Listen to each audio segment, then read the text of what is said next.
Eu sou do tempo em que na igreja tinha leitura responsiva de salmo. O celebrante lia os versículos ímpares e a congregação os versículos pares. Os homens liam os versículos ímpares e as mulheres liam os versículos pares. Era leitura responsivo, responso. Queria fazer uma oração responsiva.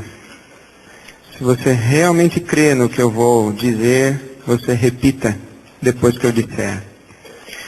Eu creio que a Bíblia é a palavra de Deus. Eu creio que Deus fala hoje. E eu peço que o Espírito Santo de Deus fale comigo. E mude a minha vida. Amém. Amém. Nós estamos começando nos primeiros passos de uma narrativa da história de Deus e o Deus da história. Estamos no Gênesis, capítulo 1, versículo de número 1. No princípio criou Deus os céus e a terra. No princípio criou Deus os céus e a terra. O Gênesis é o livro dos começos, dos princípios, onde tudo nasce. E a partir desta narrativa, tudo se explica. Por isso o Gênesis é um livro extraordinário. Faça qualquer pergunta a respeito do dilema da existência humana, e o livro do Gênesis vai dar a você a resposta. O livro do Gênesis é o livro dos começos, dos princípios, onde tudo nasce, onde tudo tem a sua gênese. Por isso é o livro de Gênesis. E a maioria dos intérpretes ou comentaristas deste livro do Gênesis aborda o texto com o objetivo de explicá-lo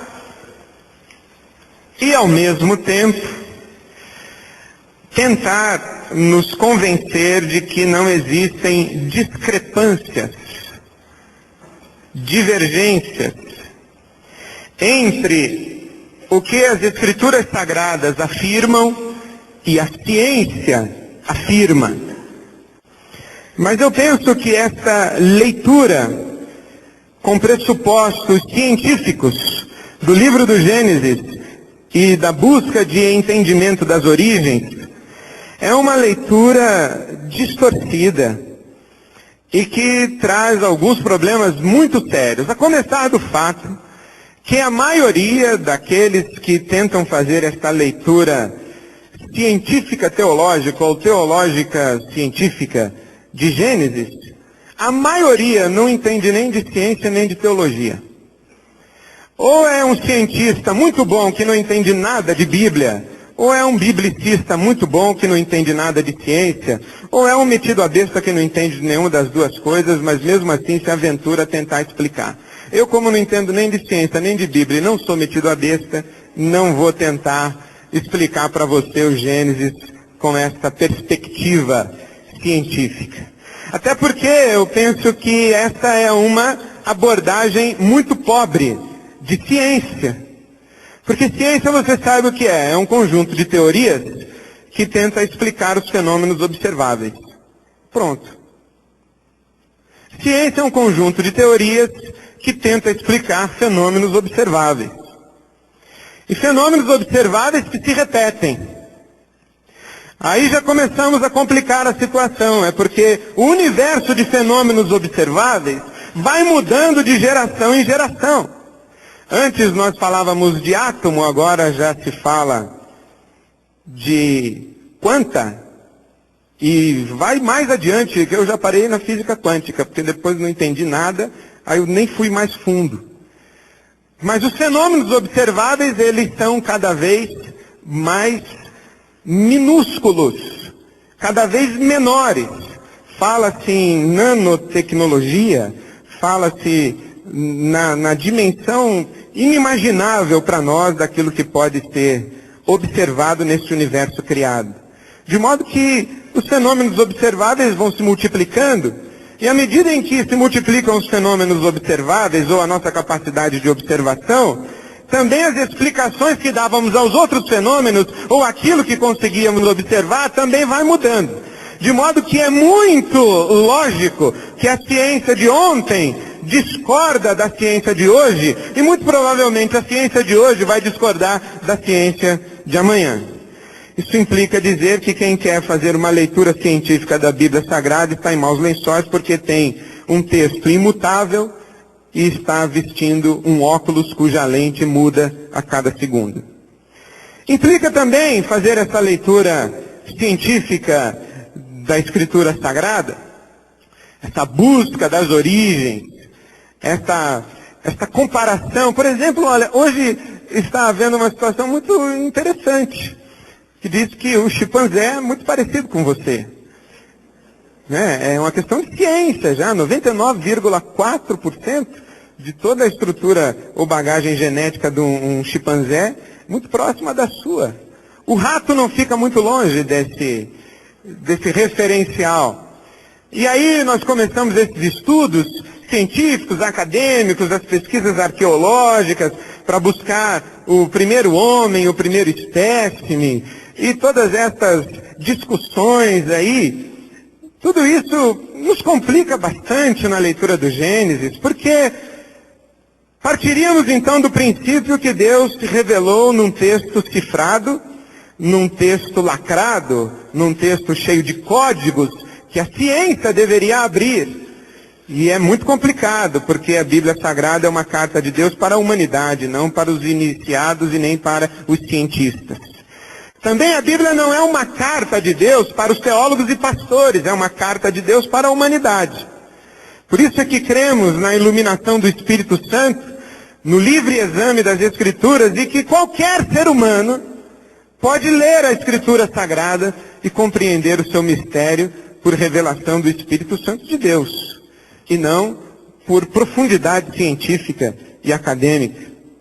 Também é muito interessante que existe um princípio hermenêutico de interpretação da Bíblia, quer dizer, que diz assim, que a Bíblia não pode dizer para nós hoje, em 2003, o que ela nunca disse aos seus leitores originais.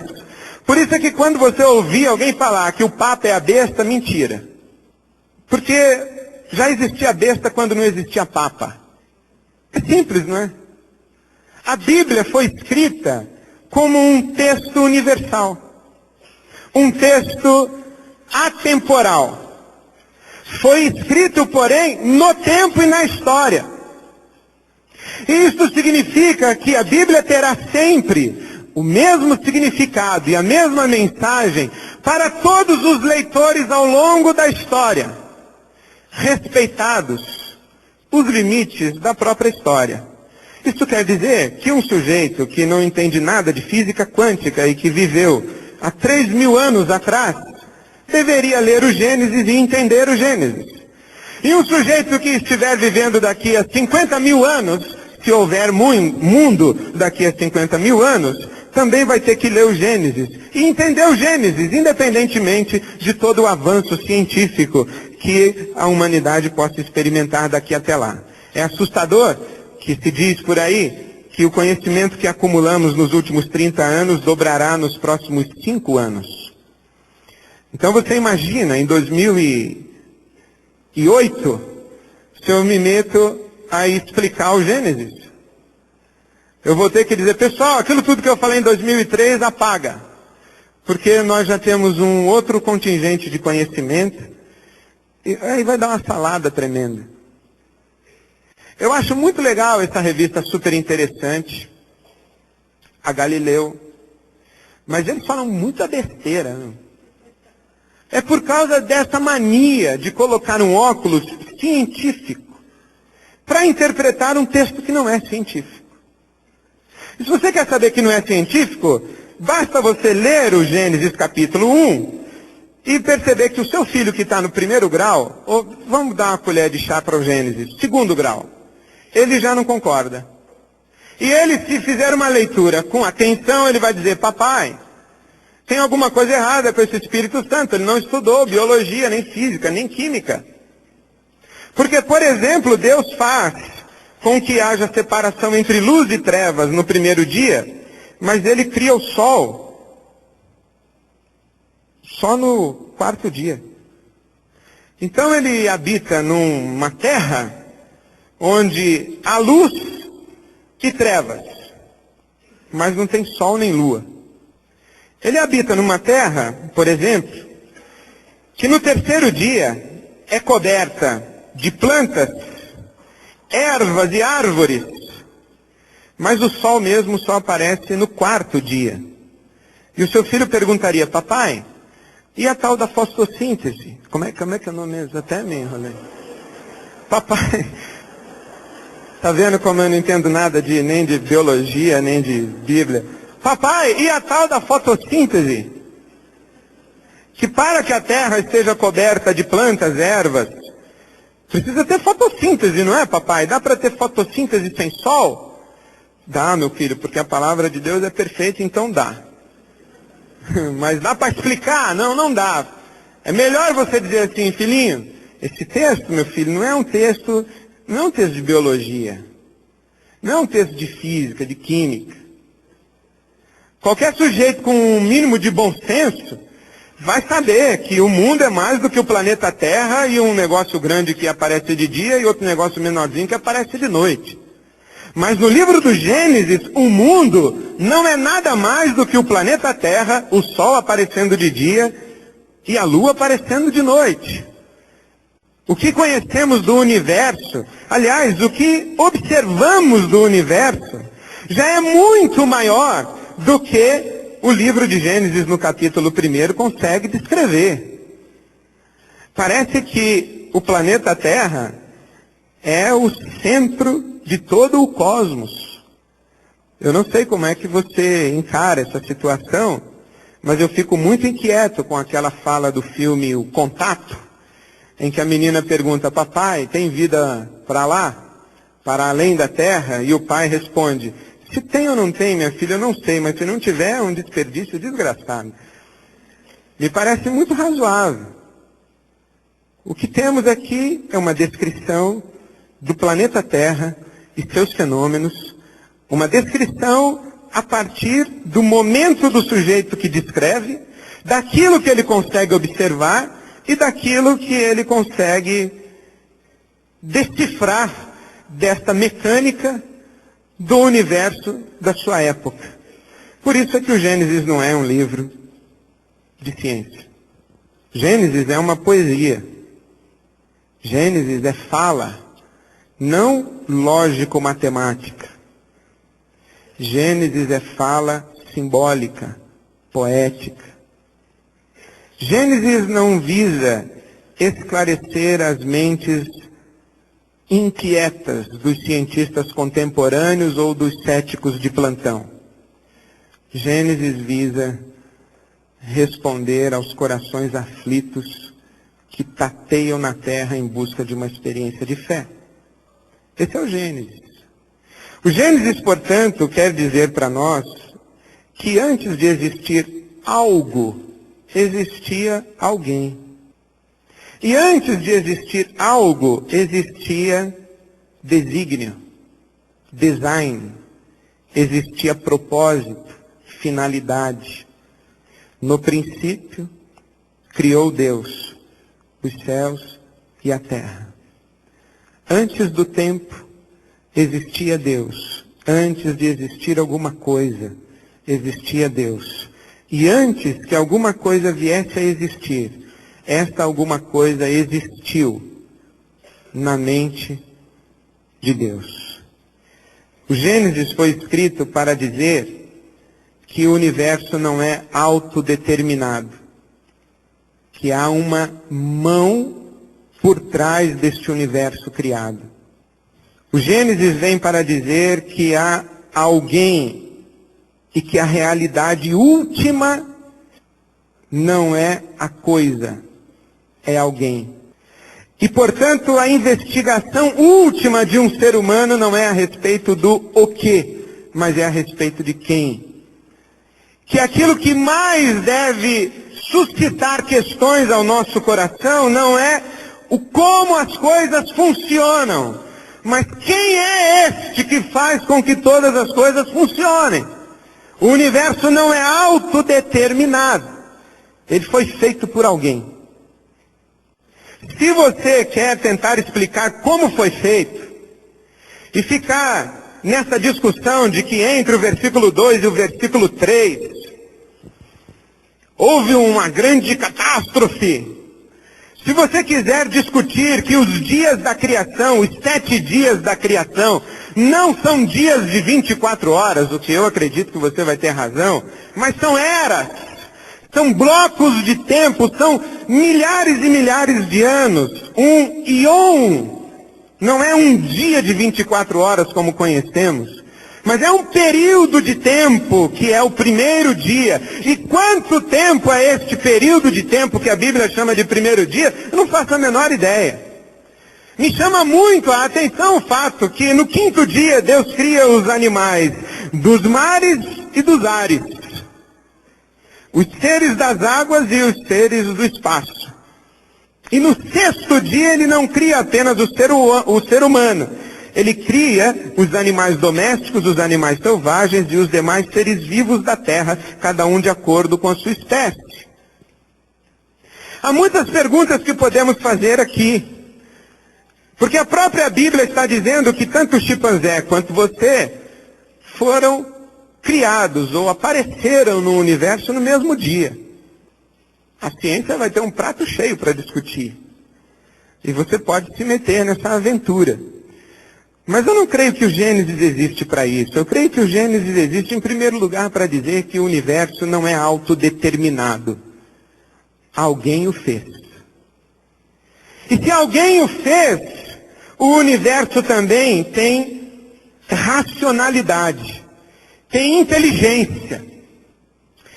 Sabe que o Evangelho de João começa com a seguinte expressão. Como é mesmo que começa? No princípio era o verbo, e o verbo se fez carne. No princípio era o Logos, que os gregos acreditavam que por trás de todo este universo, por trás de toda esta realidade observável, realidade inteligente, existia uma mente inteligente, a qual davam o nome de Logos. E João começa dizendo, o Logos, essa tal inteligência por trás de toda a realidade inteligente, se fez carne, e era desde o princípio. Sem ele nada do que foi feito se fez, e tudo foi feito por ele. Por isso é que qualquer um que olhe, sem preconceito, este universo vai perceber que é um universo inteligente. E a Bíblia Sagrada vai dizer, é claro, foi feito por alguém inteligente. Tanto é que a expressão da criação, e me explicou isso muito bem o pastor Plínio, é que a tradução aí está errada. E eu fui convencido. Porque Gênesis 1, aliás, queria fazer um parênteses, eu convidei o pastor Plínio para ser meu assessor de assuntos bíblicos. Não de aleatórios. As heresias serão minhas e os esclarecimentos sensatos serão sempre dele. Mas ele me disse o seguinte, que quando na sua Bíblia está dito a terra era sem forma e vazia, está errado. Porque forma é inerente à matéria. Então alguma forma tinha. O certo seria dizer, era sem forma definida. Tinha uma forma. Mas não uma forma inteligente, não uma forma ordenada, não uma forma harmonizada, não uma forma concatenada, não uma forma com finalidade, com propósito. Tinha forma. E também não era vazia, porque vazio é que não tem nada dentro. Era desabitada. No princípio criou Deus os céus e a terra era sem forma definida e desabitada. Não tinha nada em cima dessa forma indefinida. E Deus vem para colocar ordem no caos. E esse é o sublime da atividade criativa de Deus, é colocar ordem no caos, na forma indefinida. É colocar inteligência na matéria. E no Gênesis, o homem primitivo conseguiu enxergar que os tempos, os dias e as estações se explicavam pelo sol e pela lua. Há uma inteligência em existir sol e existir lua. Existir terra do jeito que se relaciona com o sol e com a lua. As marés respondem à lua. As estações respondem. Então o ser humano vem dizendo o seguinte, então tem uma inteligência por trás. Há uma inteligência que emprestou inteligência à matéria que era com forma indefinida e não tinha ninguém habitando sobre ela. A terceira coisa que o Gênesis vem dizer para nós é que o universo, portanto, tem um sentido. Um sentido que lhe foi impresso pelo Criador. Porque se não há o que o Gênesis afirma que há, um Deus inteligente que cria e dá forma à sua criação e forma inteligente à sua criação, cada um de nós há que encontrar um sentido para a sua existência. E no meu entendimento, não somente o livro do Gênesis, mas toda a Bíblia Sagrada, foi escrita para que nós entendêssemos, discerníssemos, recebêssemos a informação de que precisamos para emprestarmos ou recebermos sentido à nossa existência. Para isso existe a Bíblia. E o Gênesis está dizendo, você quer encontrar o sentido de todas as coisas, o sentido da sua existência, então olhe para a inteligência que fez todas as coisas tão inteligentes. Pergunte a esse Criador qual é o sentido de todas as coisas, porque Ele é o único capaz de lhe dar as respostas. Qualquer um que não tenha este interlocutor inteligente, há que correr atrás do seu próprio sentido e fabricar o seu próprio sentido. Daí vem essa afirmação de cada cabeça uma sentença. E daí vem essa afirmação do que chamamos pós-modernidade, porque você sabe que na era pré-moderna o mundo tinha um centro, Deus. Chovia muito, era Deus que estava com raiva. Tinha uma boa colheita, era Deus que estava feliz. Tinha uma endemia, uma epidemia, era Deus que estava bravo ou os deuses estavam bravos. Caiu um raio na cabeça de alguém, foi o Deus do raio que matou você. Aí depois veio a era moderna, o iluminismo. Veio esse avanço da ciência, o avanço ideológico, o avanço tecnológico. Em que o homem começou a se assenhorear do universo. E aí ele já não ficava mais à mercê de raio. Ele inventou o para-raio. Mais fácil do que ficar andando com medo de raio é ter um para-raio. Ele já não ficava com tanto medo de endemias e epidemias, ele inventou vacinas. Ele não ficava tão vulnerável às colheitas e aos humores das divindades da safra. Porque ele descobriu adubo. Descobriu qual era a melhor terra para o café, a melhor terra para a cana-de-açúcar, para o arroz. E aí os japoneses apareceram e foi essa festa que você vê. E feijão gelado e arroz gelado, essa coisa maravilhosa. É a modernidade. Quem é que está no centro de todas as coisas na era moderna? O homem. Aí hoje vivemos dias que são chamados de pós-modernos. A pós-modernidade, que ninguém sabe quando é que começou. Começou com a falência do comunismo, a queda do muro de Berlim, depois já disseram que foi com os atentados contra as Torres Gêmeas, que não foi bem contra as Torres Gêmeas, você sabe. Quando é que começou a era pós-moderna? Ninguém precisa direito, mas o fato é que nós vivemos num universo que não tem mais centro. Cada um é o seu centro.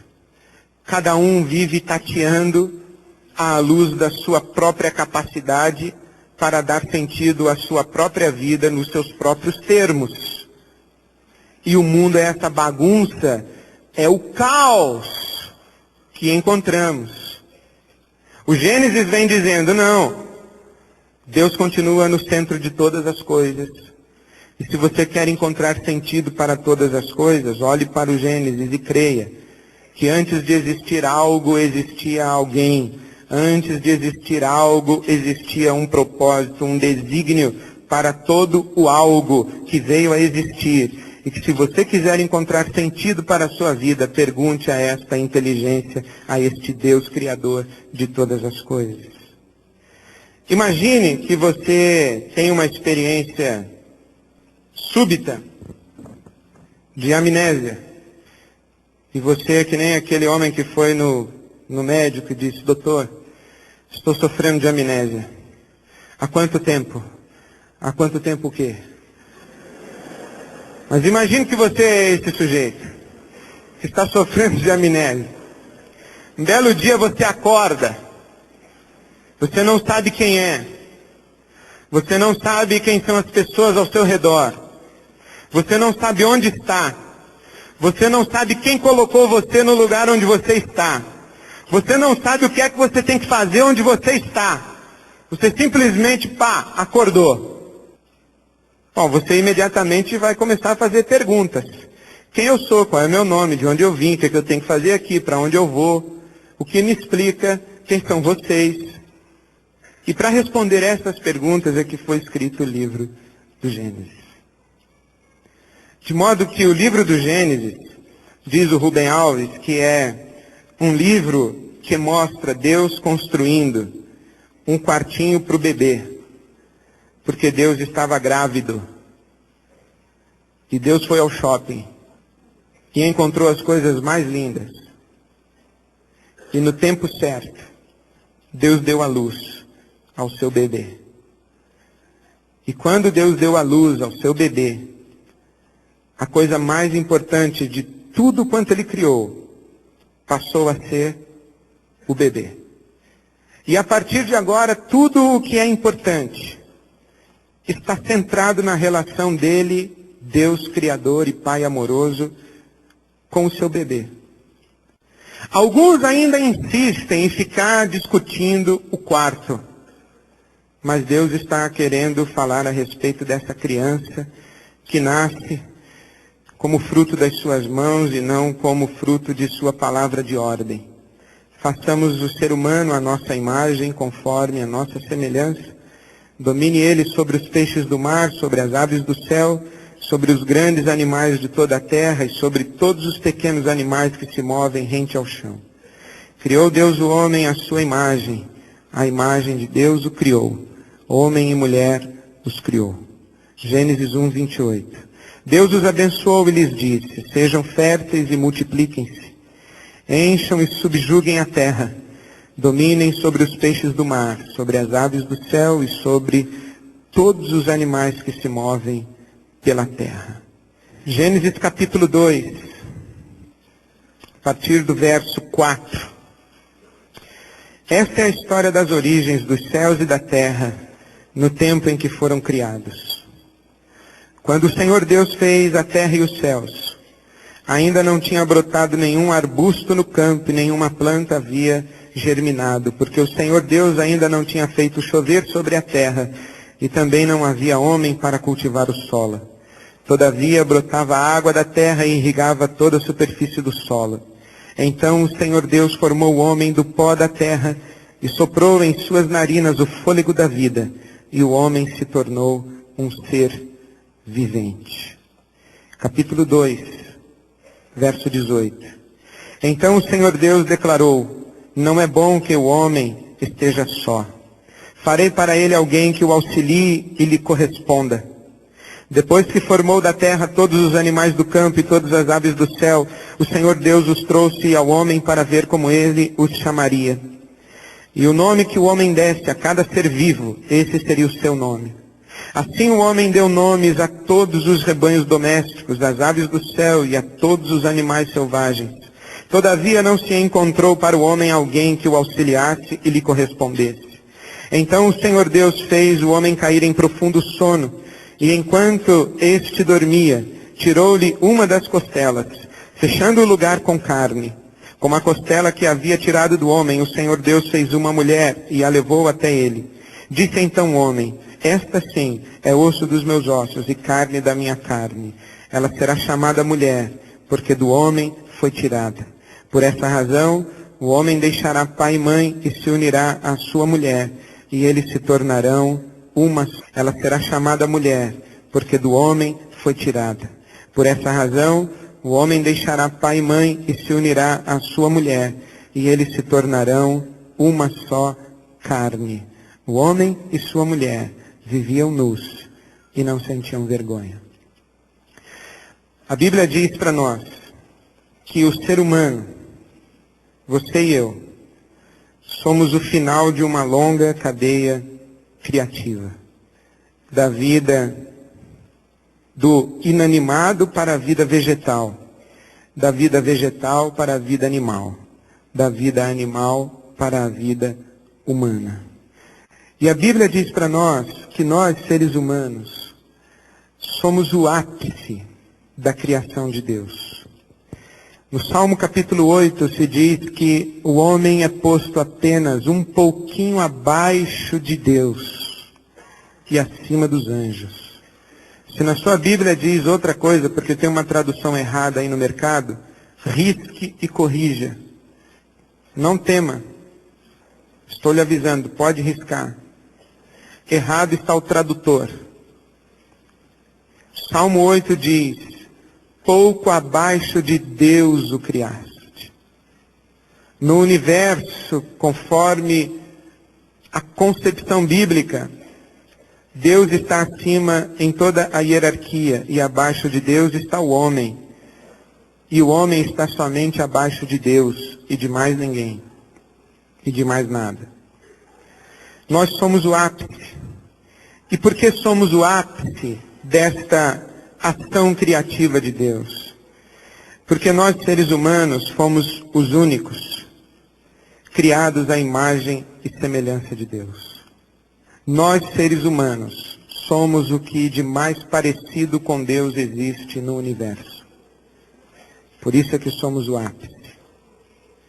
A Bíblia Sagrada diz que nós somos extraordinários e especiais, porque fomos criados à imagem e semelhança de Deus. E o Gênesis vem dizer para nós hoje que somente encontraremos sentido para a nossa existência nesse universo, se nós entendermos o que é ser criado à imagem e semelhança de Deus. Eu arrisco as minhas interpretações para a imagem e semelhança de Deus. Primeiro, nós seres humanos fomos os únicos que recebemos o sopro de Deus. Então o Senhor Deus formou o homem do pó da terra e soprou em suas narinas o fôlego da vida. E o homem se tornou um ser vivente. Talvez na sua Bíblia o homem se tornou alma vivente. Você deve acompanhar bem a discussão entre corpo, alma e espírito. O que é o ser humano? É esse conjunto de corpo, alma e espírito? Ou é só corpo e alma e espírito são sinônimos? Como é isso daí? Eu já quebrei a minha cabeça com isso e fiquei com Gênesis 2:7. Corpo é pó da terra. Espírito é fôlego da vida. E alma é os dois juntos. Porque se diz aí, bem legal, que corpo sem espírito é defunto. E espírito sem corpo é fantasma. Então nós não somos nem defuntos e nem fantasmas, nós somos almas viventes. Um espírito em unidade com um corpo em unidade com o espírito. Seres que não se explicam, senão nesta combinação indivisível de pó da terra e fôlego da vida. Deus repartiu conosco o seu Espírito, porque diz a Bíblia Sagrada, palavras de Jesus, que Deus é Espírito. Nós somos os únicos seres neste planeta e nesse universo criado que compartilham do Espírito de Deus. Os únicos. Somente nós recebemos este fôlego de vida, este sopro do divino. E somente nós, então, nos explicamos e encontramos sentido para a vida naquilo que é invisível.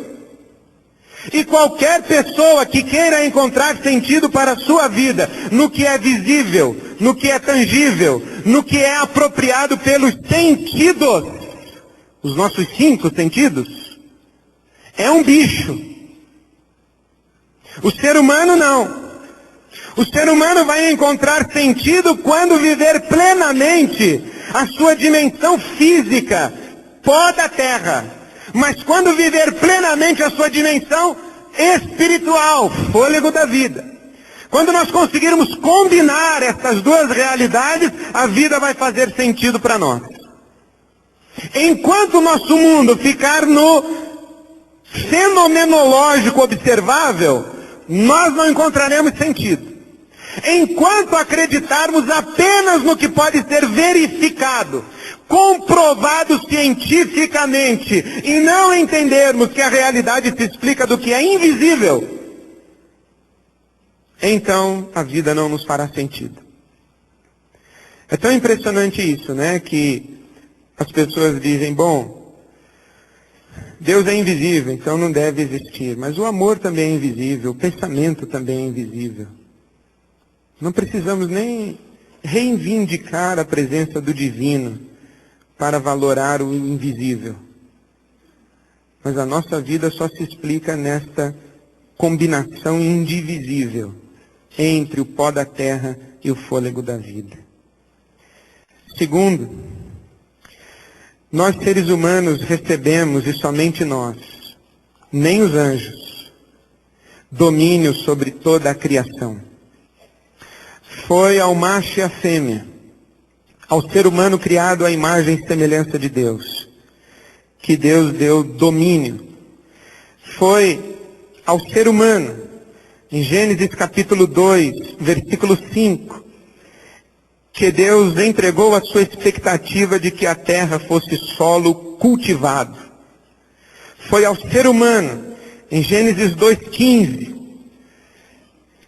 que Deus delegou o cuidado do seu jardim, o Éden. O Senhor Deus colocou o ser humano no jardim do Éden para cuidar dele e cultivá-lo. E deu ao ser humano domínio sobre todo o universo criado. Deus compartilhou conosco a sua capacidade criativa. O que é espantoso para nós. Eu não sei o quanto você se dá conta, mas ainda ontem eu estava ouvindo uma palestra e um cidadão dizendo que nós começamos o século XX no lombo do burro. Se estamos corretos em datar a civilização em 6.000 anos, nós estamos 5.900 anos andando a cavalo e no ápice assim destes 5.900 anos andando de carroça. Mas em 100 anos, o avanço científico e tecnológico da humanidade é assustador. Nós vamos progredir mais nos próximos 5 anos do que toda a humanidade progrediu nestes últimos 6.000 anos. Eu não sei onde nós vamos parar, mas para mim isso é assustador. É assustador imaginar que o mundo daqui a 5 anos será tão diferente do que é hoje, quanto o nosso mundo hoje é diferente de 1960. E por que nós conseguimos isso? Porque somente ao homem foi dado domínio sobre a criação. Você nunca vai encontrar, aliás, já que nós estamos nessa, entre aspas, talvez um dia você encontre, daqui a 5 anos, uma casa de João de Barro com piscina e sauna, meu irmão. O João de Barro faz a casinha dele igualzinha. Desde a primeira casa de João de Barro até hoje é a mesma casa. Mas a nossa não. Porque Deus compartilhou conosco o seu potencial criativo. Portanto, se você não empresta qualidade útil aos seus dias, a sua vida não faz sentido. Por isso é que se diz que cabeça vazia é a oficina do diabo. E por isso é que uma das grandes armas das trevas, do inferno, do demônio, seja lá quem você quiser chamar, para destruir pessoas, é a ociosidade. É semear no coração humano um senso de inutilidade. De eu não faço diferença. Nada muda no mundo se eu morrer. Aquele que se sente inútil tem a sua vida despida de sentido. Porque o ser humano criado à imagem e semelhança de Deus é um ser criado para ser útil, para mudar o mundo, mudar a realidade como fruto do trabalho das suas mãos. Terceiro, nós seres humanos somos os únicos que vivemos esta misteriosa experiência de sermos dois e um ao mesmo tempo. Uma só carne. Portanto, deixará o homem seu pai e sua mãe, e se unirá à sua mulher, e eles se tornarão uma só carne. Dois que se tornam um, à semelhança do nosso Deus, que, sendo três, é um só Deus. Portanto, a vida de ninguém fará sentido na solidão. A vida de ninguém fará sentido no isolamento, e sem que haja uma construção consciente e diligente de vínculos e laços de afeto, de amor e de unidade humana. Ninguém encontrará sentido para a sua vida prescindindo do próximo, vivendo egoisticamente apenas para si mesmo. Porque nós fomos criados à imagem e semelhança de Deus, e o nosso Deus é plural. O nosso Deus é uma comunidade de amor ilimitado, como disse Dallas Willard. 4. Gênesis 2, 16 e 17.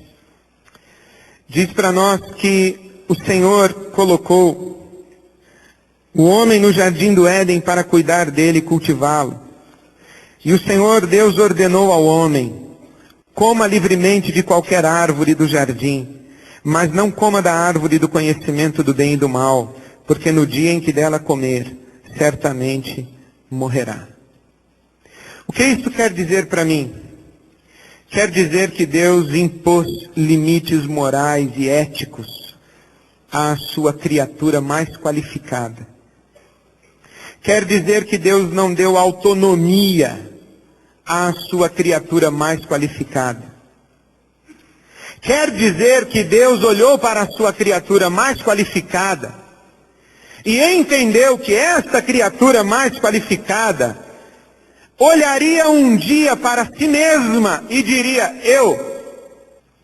E Deus então disse a esta criatura mais qualificada: no dia em que você se descobrir como um eu, jamais pretenda existir como um eu autônomo em relação a mim, o seu Criador. Mas descobrir-se como um eu é uma expressão da imagem de Deus em nós. Eu tenho opiniões, eu tenho vontades, eu tenho preferências, eu tenho sonhos, eu tenho ambições, eu tenho sentimentos. Eu sou grande, mas eu tenho sentimentos. Eu tenho um amigo que diz isso. Não parece, mas eu tenho sentimentos.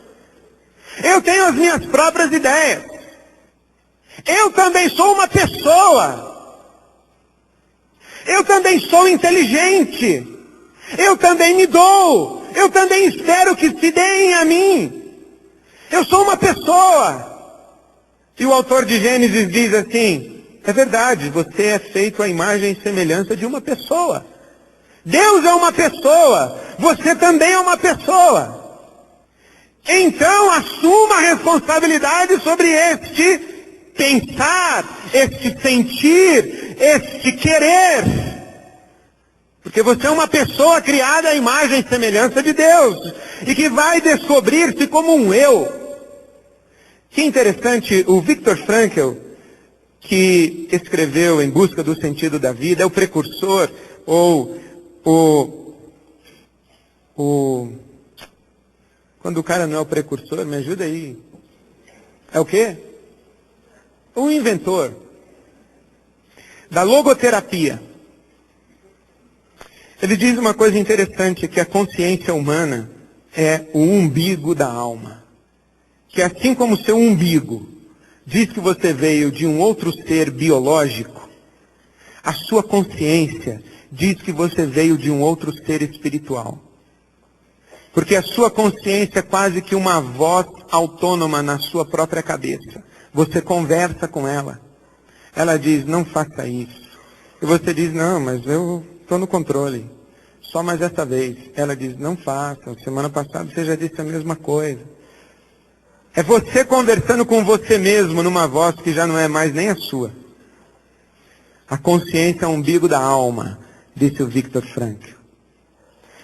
É este eu que sabe que existe um eu acima e que este eu menor não pode ser autônomo em relação ao eu maior, o Deus Criador. É isso que o Gênesis vem dizendo. A criatura mais qualificada de Deus não pode viver sem Deus. A criatura mais qualificada de Deus é uma pessoa, porque Deus é uma pessoa. Portanto, a vida de nenhuma pessoa fará sentido sem que esta pessoa coloque um cabresto no seu eu e entregue este cabresto nas mãos de Deus. A vida de nenhuma pessoa fará sentido se esta pessoa insistir em viver como se não devesse satisfações ao Deus Criador de todas as coisas. Enquanto você não se render à autoridade do seu Criador, a sua vida não fará sentido. Você vai continuar procurando e buscando.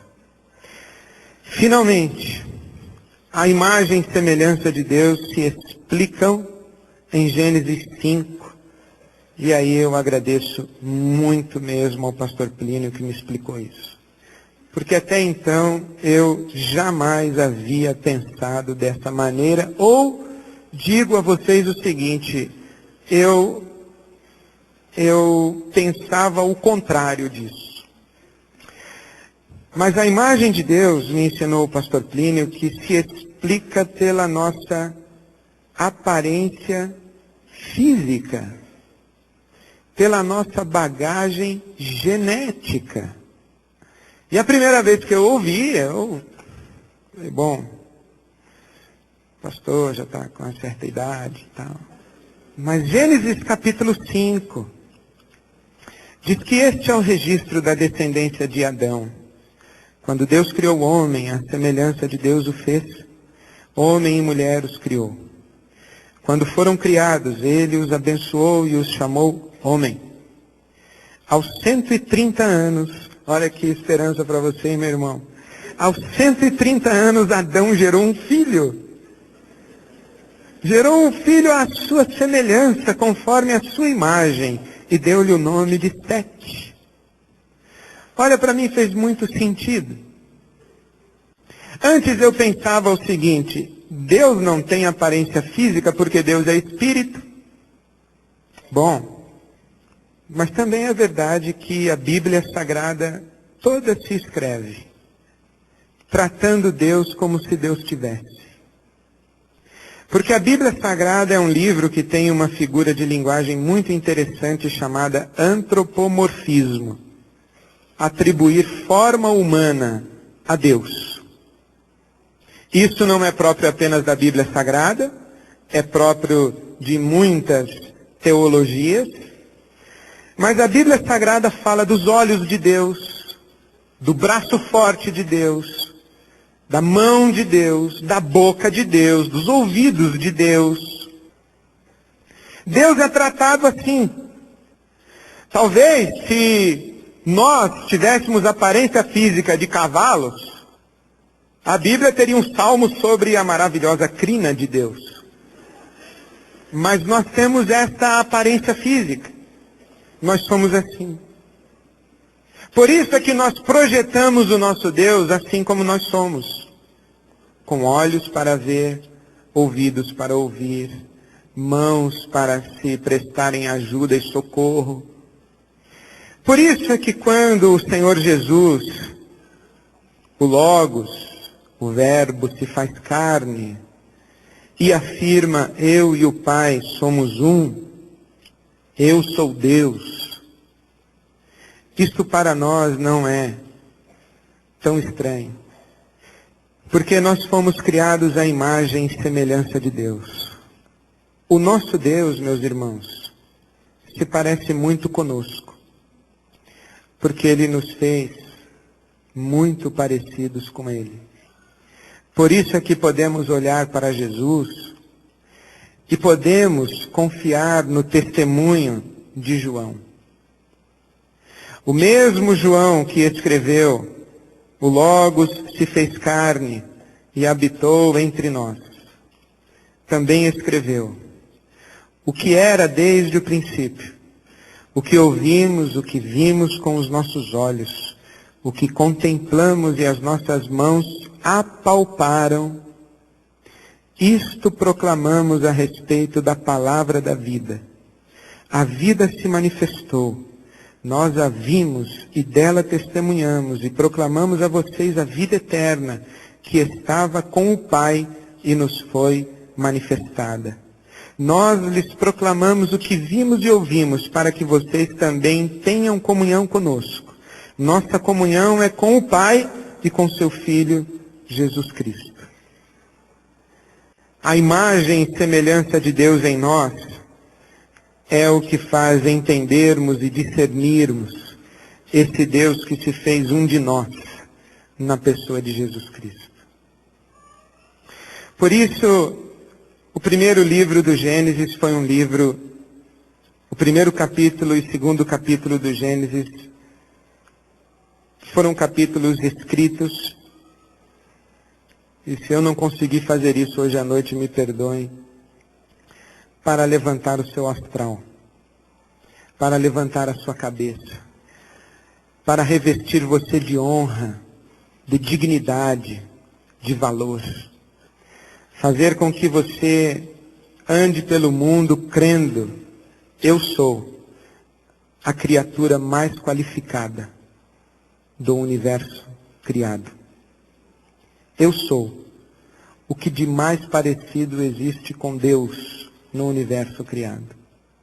Eu tenho dentro de mim uma semente que está frutificando, se desenvolvendo em mim, para que um dia eu seja igual a Deus. E quando Deus me criou, Ele colocou em mim essa semente. Ele me colocou em contato com as realidades invisíveis e eternas, porque soprou em mim o fôlego da vida. Ele me deu domínio sobre todo o universo criado. E eu posso, com o trabalho das minhas mãos e com o fruto da minha inteligência, minha diligência, cooperar com Deus para colocar ordem no caos, porque Deus compartilhou comigo a sua capacidade e o seu poder criativo. Eu posso e devo me dar, me entregar, me soltar em relações profundas de afeto, de amizade. Eu posso viver romances, eu posso amar e ser amado. Eu posso viver em família e na comunhão fraterna, porque Deus me criou em unidade com os meus pares e os meus irmãos. Eu posso decidir o que sentir. Eu posso decidir o que fazer. Eu posso decidir o que pensar.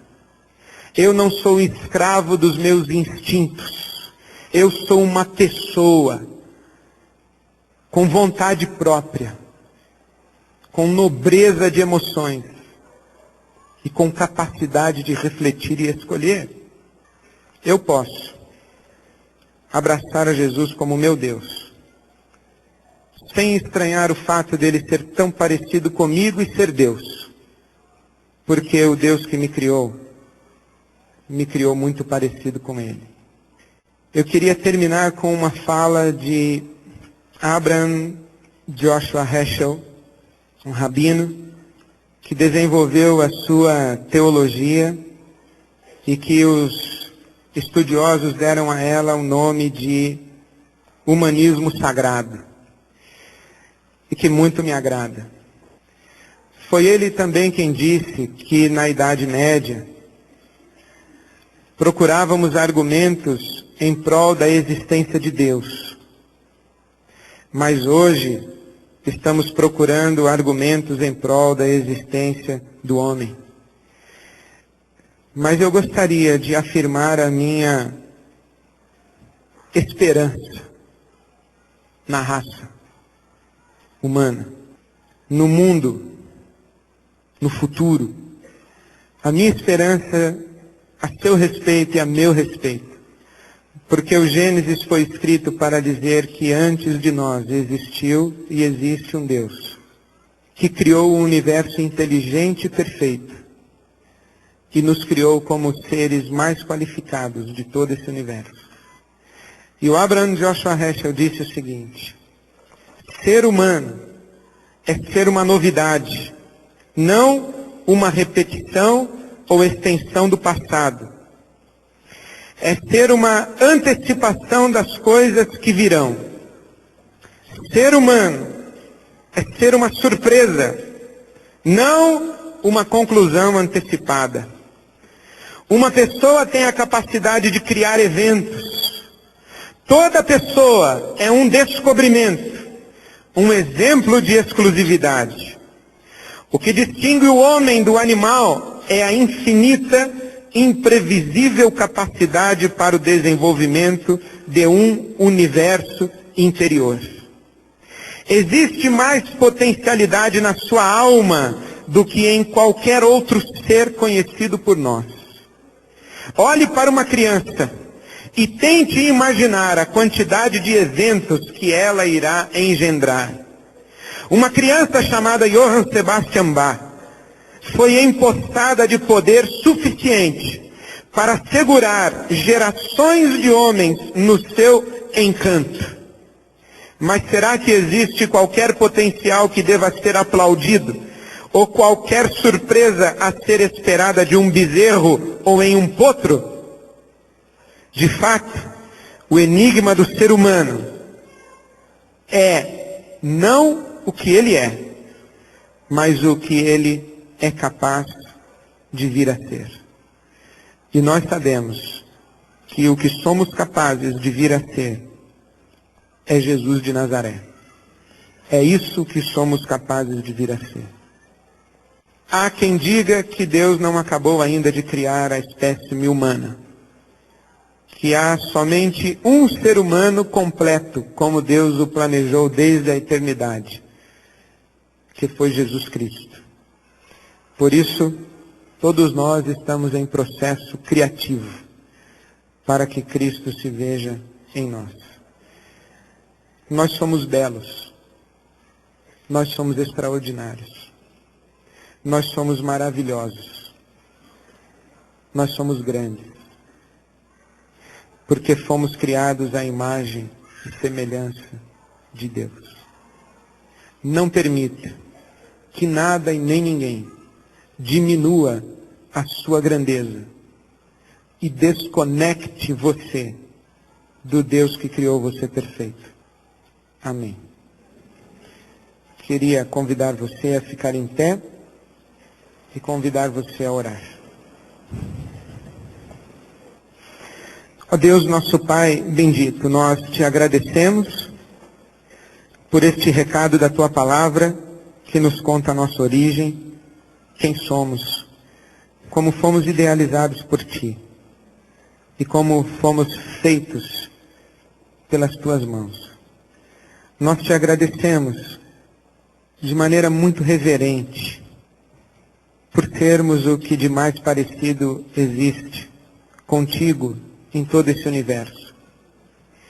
E te pedimos perdão pela maneira como a nossa humanidade, que deve glorificar o teu nome sempre, tanta vez te entristece, te envergonha e te diminui. Mas te damos graças por Cristo Jesus, o nosso Senhor. E pedimos que o teu Espírito Santo, agindo em nós, na comunhão que existe entre o nosso espírito e o teu espírito, faça de nós, homens e mulheres, que sejam um reflexo da tua beleza, da tua grandeza, do teu poder e do teu amor. Pedimos que nessa experiência o Senhor nos encha de satisfação e felicidade, que só podemos receber das tuas mãos. Que tu nos despeças com a tua paz, com a alegria do teu Espírito, para andarmos no mundo, refletindo a tua glória, onde quer que estejamos. Levanta a cabeça daqueles que estão abatidos, Pai. Devolve um senso de valor, de dignidade, àqueles que já se envergonham de si mesmos. Cala as vozes que tentam nos diminuir, roubar de nós a nossa grandeza e a nossa dignidade. E dá-nos a capacidade de ouvirmos apenas a tua voz. Tu que dizes a cada dia que somos os teus filhos amados e que em nós tu tens prazer. Dá-nos esse viver, Pai, esse viver que agrada ao Senhor. Dá-nos viver para a tua glória. É o que te pedimos em nome de Jesus. Amém. Amém. Amém.